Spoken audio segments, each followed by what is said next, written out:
Dispuestos a defender las libertades populares, marchamos decididos a no terminar la lucha hasta batir el enemigo.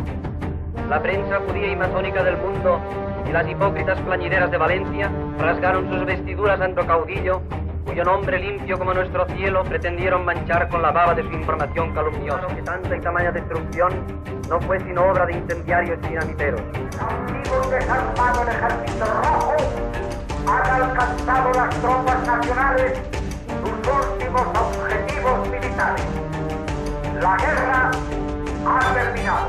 En el Palacio de El Pardo, como en otro tiempo en su cuartel general, el jefe del Estado español, caudillo victorioso de nuestra guerra y de nuestra paz, reconstrucción y trabajo, se consagra a la tarea de regir y gobernar a nuestro pueblo. Españoles, Franco ha muerto.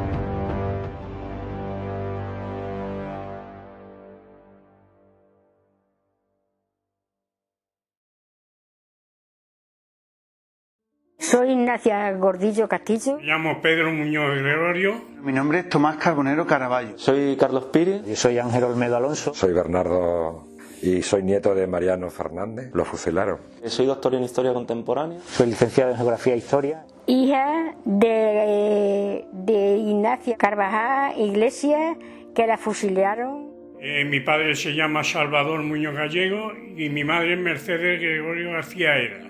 Soy nieto, uno de los muchos nietos y bisnietos de mi abuelo Rafael Caraballo Cumplido. Me cuenta mi madre, resulta que él tenía un bar donde iban los jóvenes socialistas. Entonces, su hermano era cabecilla de una de las agrupaciones socialistas de aquí de Olivenza. Él no era del partido en sí, pero tenía idea de izquierda. Entonces, cuando estalla la guerra civil, escuchan lo que está pasando y eso en agosto huyen del pueblo. Se escapan al campo, intentan, por lo visto, pasar la frontera, pero no son capaces de conseguirlo y se quedan merodeando por aquí, por la zona de San Jorge y Sierra de Alor, por ahí están durante un mes aproximadamente. Mi tío era barbero, de los de Punta, que pertenecía al Partido Socialista Juvenil. El barbero estaba en una esquina, mi tío estaba en el medio y por cima, a la mitad de donde estaba mi tío, estaba el cuartel de la Guardia Civil.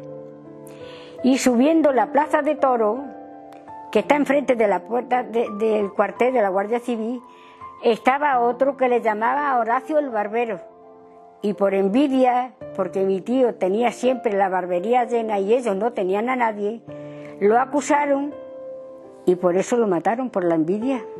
Lo sacaron calentito de su casa, de la cama, y se lo llevaron al cementerio de los protestantes, al pie del cementerio, y allí lo fusilaron.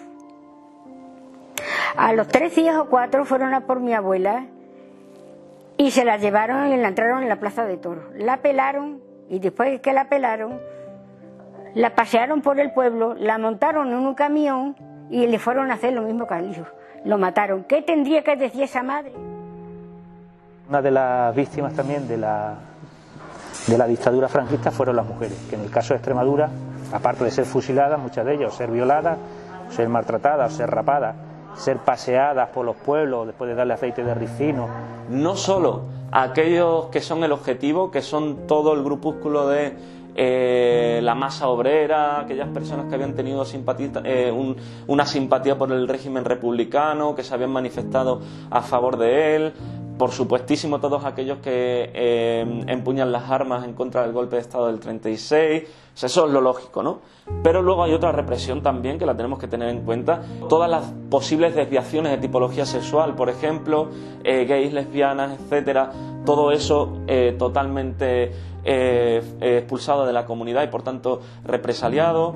O sea, hay muchísimos colectivos gitanos también, muchísimos colectivos que están fuera de lo que verdaderamente quería el franquismo, que era moldear ahora lo denominamos comunidad de la victoria, ¿no? Ese grupo social que se construye su identidad en torno a la victoria de una guerra total como fue la guerra de España del 36-39. Siguiendo el ejemplo de Franco, todos los españoles tenemos que ver de imitarle, y lo mismo que él dedica su inteligencia y su esfuerzo, su sabiduría y prudencia de gobernante a mantener nuestra patria dentro de los límites de una paz vigilante y honrosa, cada uno, en su esfera de acción y de trabajo, ha de seguir esta línea de conducta sirviendo lealmente la misión que le esté encomendada y que, en definitiva, redundará en beneficio de nuestra nación y de nuestro pueblo. Eso pues fue al terminar la guerra. Vamos, al terminar, todavía no había terminado, ¿no? Y precisamente había una cárcel que era casi enfrente de donde vivíamos nosotros. Y lo sacaron en un camión para fusilarlo. Entonces, mi padre, la idea, pues yo siempre he creído que la ha tenido, pues bueno, no generalmente nacionalista o de Franco, sino que porque era un poco rebelde. Él no estaba de acuerdo con lo que había, y mi padre, pues resulta que al ir por el camión y entraron de la parte de Extremadura, entraron en Talavera, y resulta que la gente se movilizó y ya uno iban para allá corriendo, otro para acá, otro, y el camión, pues claro, se paró un poco y todos los que había se echaron fuera del camión. Y así fue conocido. Pero pasa en este túnel que te digo, porque empezaba en una de las calles y terminaba en otra calle. Y en otra calle había un amigo que era de mi padre, era panadero y tenía panadería. Entonces, ¿qué pasa? Que le metió y le escondió en un salón. Llegó uno, le iban buscando, y dijeron, ¿y Salvador no está aquí? Dice, no está aquí. No está. Bueno, pues vale. Y dice, me libré de y allí estuvo una semana escondido. Hasta que luego ya salió, ya las cosas, eso se normalizó un poco y pudo salir. Mi abuelo no pertenecía a ningún vínculo, a ningún partido político, porque era un niño, tenía 16, 14 años, creo, por ahí. Sí es verdad que su hermano Alfonso, que era el mayor, era el que sí estaba afiliado a algún partido, algún sindicato, alguna cosa que lo vinculaba hacia partidos de izquierda, que eran totalmente lícitos, porque además entonces no era dictadura, era una república. Cuando entraron las tropas franquistas aquí en Jerez, que entraron primero por Oliva, creo, bueno, pues ellos, de momento, los alcahuetillos de aquí señalaron a los Caraballo, a la familia Caraballo. Entonces ellos se fueron a una zona de aquí, que son las colonias, se llaman las colonias, que ahí se escondían ellos. Los de aquí de Jerez, la primera partida de huida, digamos, fueron a las colonias. Lo que pasa es que en las colonias ya hubo también otros chivatazos donde sabían que estaban ahí escondidos, y de allí partieron por la ribera, por el Ardila, partieron a Portugal, a Barrancos. Mi abuelo, por lo visto, estaba delicado de salud, tenía problemas de bronquios. Entonces llega un momento que no puede más que venirse al pueblo. Entonces consigue una noche venirse por los patios de las casas, por los corrales, que antiguamente eran corrales, saltar la tapia donde vivía mi abuelo y quedarse en la casa. Y ahí se estuvo unos cuantos de días metidos en casa, pero alguien se chivó de que estaba en casa. Vinieron a buscarlo una noche, además en la noche esa que lo vinieron a buscar se lo llevaron de la cama, se fue en lo que es en ropa interior y lo llevaron al calabozo, lo que es la cárcel, lo que es ahora el castillo de Santa María. Allí es donde estaba ubicada la cárcel donde cogían a la gente, ¿no? Mi abuela, que estaba embarazada de 9 meses, además, al día siguiente se presentó allí en el cuartel, en la cárcel, y el carcelero a llevarle comida. Y estuvo llevándole comida como 3 días. Y al tercer día el carcelero, que la conocía, le dijo, mira, Amalia, no vengas más por aquí porque a tu marido se lo han llevado ya se lo han llevado aquí, ya no está aquí. ¿Y dónde está mi marido? Dice, pues no sabemos. Sí, más o menos sí se sabía, porque todos los que estuvieron ahí en la cárcel los llevaron al cementerio de Olivenza y allí les pegaron el tiro.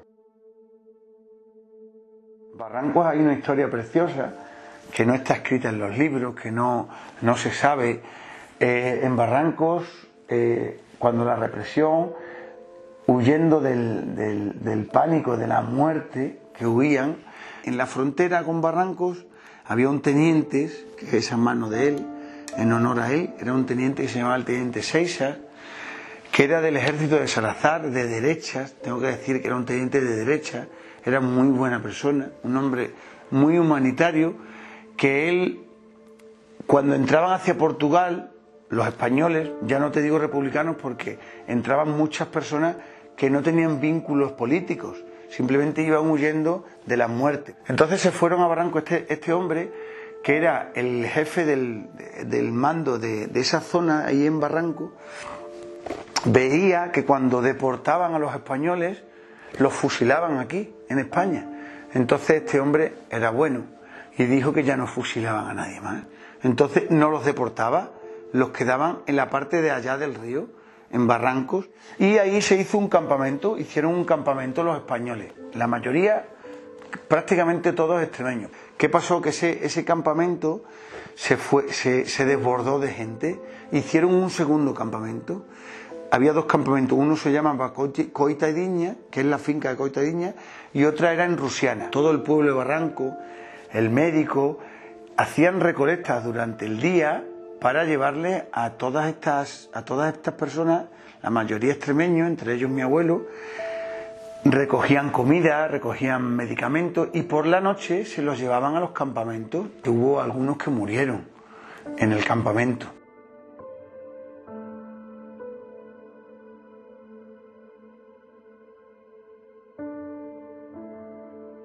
Hemos pensado que puede ser que a mi abuelo, una de las causas también más fuertes sería eso, al no coger a su hermano, pues lo mataron a él, teniendo también las mismas ideas, porque tenían los dos las mismas ideas, pero ya que uno era más afín al partido, probablemente fueran más a por él, ¿no? Más que a por mi abuelo, creemos pensar, ¿no?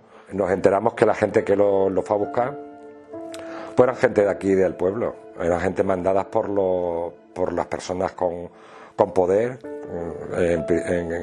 gente que eran de otras ideas, de otras ideas políticas, y fueron los que lo mandaron ahí.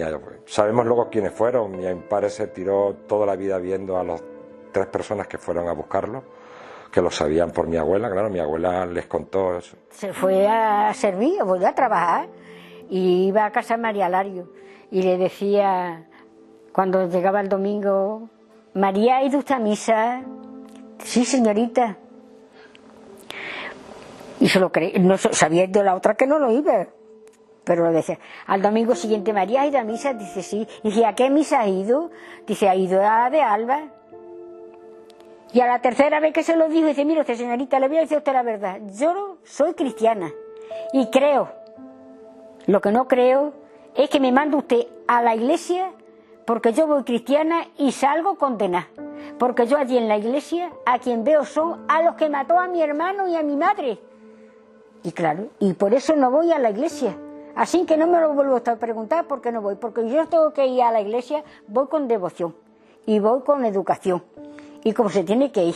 Pero porque usted me mande, no señora, yo no voy a salir endemoniada, porque voy cristiana y me vengo con el demonio. ¡Armas! ¡Apunten! Al haber tanta gente, no, por alguno hubiera sido, se lo hubieran, porque ellos si no hubieran pasado allí se los hubieran cargado. Entonces a más de uno no le hubieran importado matarlos, pero como había tanta gente, eso hubiera sido ya una masacre. Entonces aquello pues no interesaba ni a aquella dictadura de Salazar ni a la de Franco. ¿Qué hicieron? Hicieron una retirada controlada por el ejército de Salazar con el ejército franquista. Hicieron un convoy y los llevaron hasta Lisboa en un convoy militar, donde los montaron a todos los que estaban en esos campamentos, en Rusiana y en Coitadiña, y de Lisboa se montaron en un barco, el vapor Niasa, los montaron en ese barco y los llevaron a Tarragona. De ahí ya muchos emigraron a México, a Argentina, a Estados Unidos. Otros, como mi abuelo, pues pasaron por diferentes campos de concentración. Mi abuelo estuvo en Cádiz, en campos de concentración, en Castuera también estuvo, y luego estuvo en cárceles. Pero sí es verdad que ahí salvaron la vida. Y mi madre, sabiendo que le iban a hacer lo mismo que a mi tío y a mi abuela, pues se fueron, no mi madre, se fue mi padre, y se fueron muchísimos del pueblo. Se fueron fugitivos a la Sierra Monsalud. No había nada. Dice, lo que nos refugiaba era una pared, que subíamos nosotros agazapados, nosotros en la pared, y pasaba la aviación por arriba tirando bombas. Hicimos pues una cabañita, dice, allí estábamos. Y mi hermano pues tenía pues 6 meses. Se lo llevó mi madre. Y cuando mi madre vino a entregarse al cuartel, le dice, al cuartel ese que te estoy diciendo, le pregunta del guardia, dice, ¿de dónde viene? Dice, mire usted, ¿qué desea usted? Dice, vengo a presentarme que he estado fugitiva en la Sierra Monsalud. Dice, ¿que ha estado usted fugitiva? Dice, y este niño, dice, conmigo. Dice, ¿ya ha tenido usted indignidad de estar con este niño? Dice, por él me fui yo. Por él, por salvar a él, me fui yo. Porque es que sabía que nos íbamos a hacer lo mismo. Porque claro, ¿qué tendríamos que decir con lo que habíamos perdido y lo que nos habían quitado?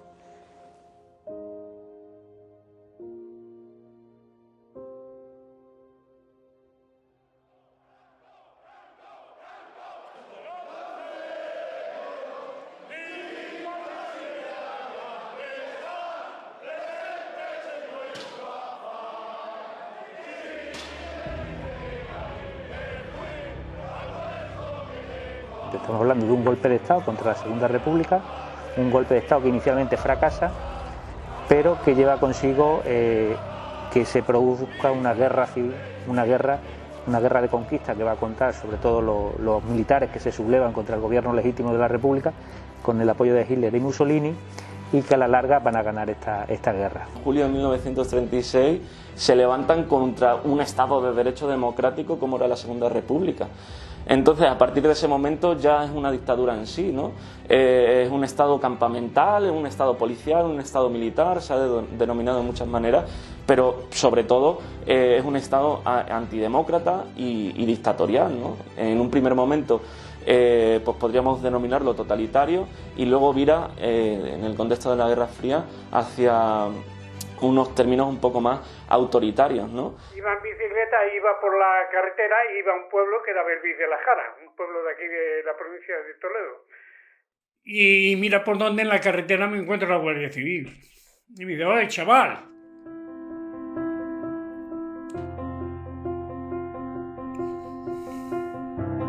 ¿dónde vas? Y digo, pues mire, que voy a ir a un pueblo que es la fiesta y voy a... ¿Es que no nos has visto? Digo, pues no. ¿Cómo no nos vas a ver si está esto?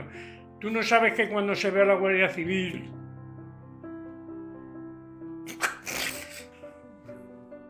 Cuando se va a la Guardia Civil hay que darle los buenos días y las buenas tardes.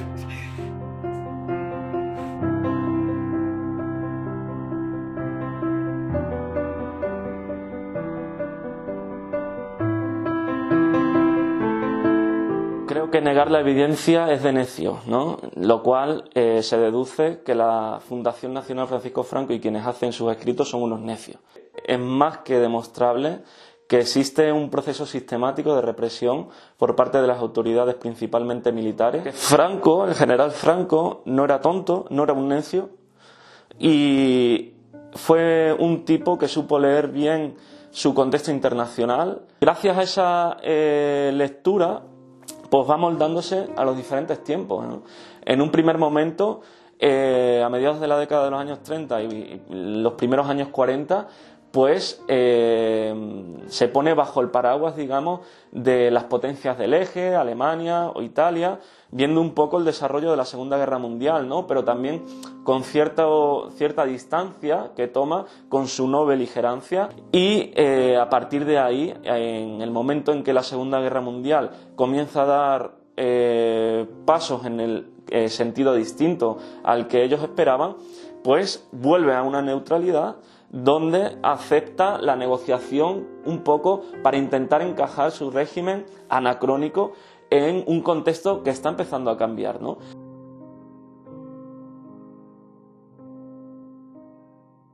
La vida de los franquistas pues pasamos por necesidad. Mi padre se colocó a trabajar y le daban, debe de darle el pan, le daban unos vales y teníamos que ir al sitio donde iba para sacar el pan, y le daban trigo, le daban cosas con los que estaba trabajando. Y si lo que había lo podía dar mis padres, en que se quedaran mis padres sin comer, nos lo daban a mi hermano y a mí. Pues aquí no había nada, es que no había nada. Entonces pues la gente pues pasaba, vamos, te acostabas en la cama y no había nada más que chinche y piojos. Y todo eso lo he vivido yo. Pero Franco hizo mucho daño. En la guerra se hizo muchísimo daño porque, ya te digo, que no se mataba por ideologías políticas, que se cargaron a toda la gente, a las mujeres, hubo mucha represión. Ya no en la guerra, sino en la posguerra. Yo tengo 45 años y yo estaba en una guerra, estuve en la guerra de los Balcanes con la ONU, pero ahí hubo una guerra y ahí no ha habido la represión que hubo aquí en España durante 40 años, ¿entiendes o no? No puede ser que haya una fundación Franco, no puede ser, eso no puede existir, no puede haber bustos ni estatuas de Franco. Franco fue un dictador que mató a mucha gente. Actualmente sigue siendo un símbolo de exaltación y los símbolos son importantes. Muchas veces nos sucede con vestigios que quedan de la dictadura. En muchos pueblos quedan placas en las iglesias, que aparece el yugo y la flecha, con el José Antonio Primo de Rivera presente, con una serie de listados, o las cruces de los caídos, que hay en muchos pueblos, con lo mismo, ¿no? Y esos son símbolos que forman parte de esa memoria histórica franquista que construyó, una memoria histórica parcial, porque solamente contaba esa parte. Existir en nuestro país asociaciones, es decir, de diferente naturaleza jurídica, pero finalmente instrumentos con recursos públicos que enaltezcan ideas totalitarias, figuras dictatoriales, incluida la figura de Franco o de la propia dictadura. Lo que era anormal hasta ahora es que estuviera legalizada y viendo el contexto europeo, en Alemania no hay ninguna fundación que se llame Hitler, ni en Italia Mussolini, ¿no? Aquí, de un genocida reconocido como Franco, todavía había una fundación que defiende su legado. Bueno, todavía hay políticos que también se reclaman herederos de y reclaman esas ideas. Eso es un insulto a la democracia. No hay más. Eso es un insulto a la democracia. Te pongo un ejemplo. Mi propia investigación necesitó de la consulta de ciertos papeles de la Fundación Nacional Francisco Franco y yo accedí a la copia que tienen en el Ministerio de Cultura, que se conserva en el Centro Documental de la Memoria Histórica de Salamanca. Para mi sorpresa, que cuando accedo voy a consultar el rollo cero, que es el primero, pues para consultar una serie de informaciones relativas a mi tesis doctoral. Casualidad que no está la documentación. Bueno, pues eso es un ejemplo de lo que es la Fundación Francisco Franco. Reciben una asignación pública para ceder una copia de los documentos a una institución pública como es el Ministerio de Cultura y resulta que no está todo. Entonces, ¿qué democracia es esta? ¿Qué régimen de libertad y de conocimiento es este? No puedo decir que tenga buenas cosas sobre esta persona. No puedo pensar bien de él porque creo que todo el alengo de estas personas creo que son los que movieron toda esta historia. Pero yo siempre escuchaba tanto a mi madre como a mi padre que Franco no fue el que mató a su padre. ¿Tú te crees que Franco se iba a enterar que mataron a mi abuelo? Pues no se iba a enterar, no. Pero claro, yo no puedo estar de acuerdo con las ideas que tenía este señor, pues porque en principio iba en contra de todo lo que conlleva la democracia. Yo diría que no es solo Franco, o sea, por supuesto el régimen franquista sin Franco estaría cojo, ¿no? pero no es solo Franco. Detrás de Franco, o al lado de Franco diría, existe toda una ristra de militares y civiles también, de organizadores del sistema represivo, que hacen posible ese sistema pues tan particular de represión, de temor, que desarrollan a lo largo de esos 40 años. Yo he sido, como te he dicho, de socialista y he seguido socialista, pero que yo nunca me han gustado los líos y no me ha gustado quizás sea un poco cobarde, pero habiendo visto lo que se había visto, pues dice, oye, aquí no hay más remedio que tragar por el aro, como sea. Es que no se podía hablar tampoco, no, era cero. ¿Por qué? Porque a lo mejor que está el vecino que te oye, que esto, el otro, y estábamos muy limitados. Esto otro que estamos hablando, en el momento que pasaron ya, por ejemplo, 5 o 6 años, la cosa pues ya se fue cambiando y tal, pero siempre bajo el régimen no se podía decir, uno iba a otro y no podía decir, pues Franco es un sinvergüenza, Franco es... No, Franco es divino. Pero claro, es que si no lo hacía ibas a la trena metida y además te daban una paliza que...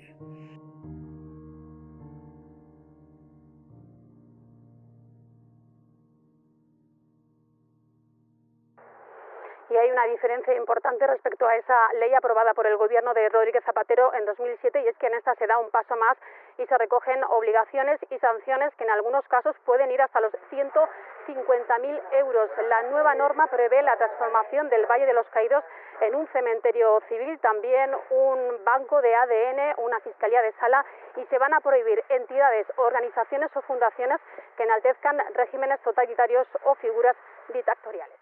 La memoria está en el momento en el que se producen los hechos, a partir de la década de los 30. ¿Cuándo nosotros podemos ver esa eclosión de exigir una serie de reconocimientos por parte de la sociedad civil?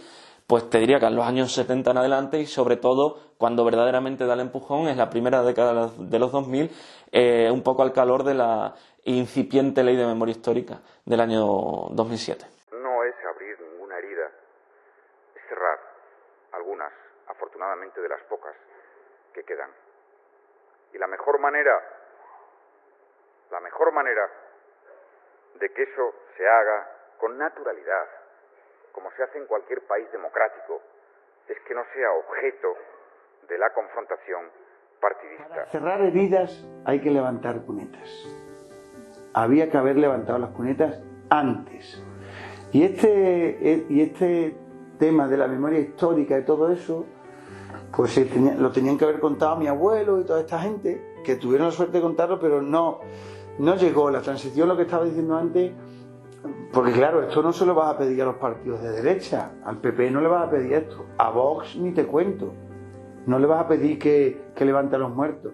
Esto lo tenían que haber levantado los partidos de izquierda, de los cuales yo estoy muy enfadado con ellos. Bajo mi punto de vista, un 0,5.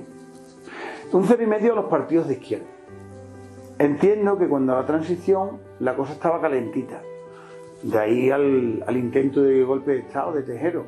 Yo cuando estalló el golpe de Estado en el 83 de Tejero, estábamos en casa y mi padre se le cambió la cara completamente, porque creía que podía volver a pasar lo que había pasado de pequeño, ¿no? Entonces, eso era, además, ya no era como un niño en aquella época, sino era como marido y padre de 3 muchachos, ¿no? Entonces no podía pensar que pudiéramos vivir nosotros esa misma historia. Y yo recuerdo esa imagen de mi padre y era decir, Dios mío, vamos a volver otra vez a lo mismo. Sí, decíamos que la ONU ya en el 46 reconoce que es una dictadura fascista, y luego habla en la Declaración de los Derechos Humanos y se habla de las desapariciones forzosas. Estamos hablando de víctimas. Y con este proceso lo que estamos atendiendo es a la demanda de las víctimas. No se está atendiendo a un punto de vista político como se quiere plantear a veces, ¿no? Esto no es una guerra Esto no es un intento de decir los que ganaron la guerra ahora que la pierden, los que perdieron la guerra ahora que aparezcan como ganadores, no. Es atender a las familias, lo que decíamos, todas estas personas que están aquí enterradas, los familiares lo que querían era tenerlos en el cementerio y saber qué es lo que sucedió. Y ese es el proceso de la memoria histórica. Cuando se hablaba de la represión franquista en España hace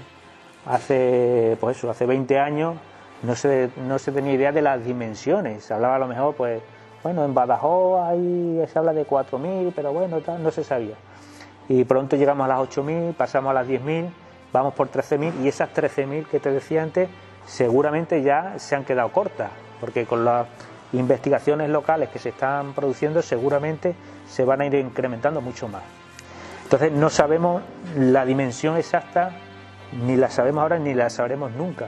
Hubo un silencio después de estos masacres que nadie hablaba del tema durante muchísimo tiempo. No se habló de lo que realmente había pasado, ¿no? Yo no sé si en todas las casas pasarían igual, pero se hablaba muy poco de leyes. Queríamos olvidar, queríamos eso, seguir ya, la vida así, toca así, pues venga, eso es lo que le oía yo. Decíamos que vamos con mucho retraso, ¿no? Lo que se debería haber hecho al principio de la transición o en los primeros gobiernos de izquierda, cuando el propio Partido Socialista tenía mayoría absoluta y se podía haber impulsado, ¿no? Pero ahí hubo en cierta forma o miedo o falta de ganas de abordar este tema y se dejó pasar, ¿no? Yo quería saber exactamente qué había pasado y siempre lo llevaba aquí y me hubiera gustado moverme más, pero me he visto un poco como topado en ciertos sitios, ¿no? Inicio, he tenido varias etapas, ¿no? He tenido una etapa que tenía muchas ganas y a través de Hinojosa, del que te he dicho ahora, Durán, me pongo en contacto con él. Él me dice que lo único que él sabe de mi abuelo es lo que aparece, que es el nombre y apellido de él. Y luego he tenido otra etapa, la etapa esa donde a través de la memoria histórica me pongo en contacto con ellos a través de correo. Y yo lo hago y mi sorpresa fue que al cabo de un tiempo me contestan con un reconocimiento firmado por el ministro, que reconocen que él falleció por causas de la guerra civil. Creo que luego lo he ido dejando un poco porque veo que al final no avanzo porque sé que está ahí en lo que es en las fosas comunes, que me gustaría que aquí alguien más se hubiera movido, yo me hubiera metido en el tema y haber intentado buscar sus restos, ¿no? y llevarlos allí con su familia, ¿no?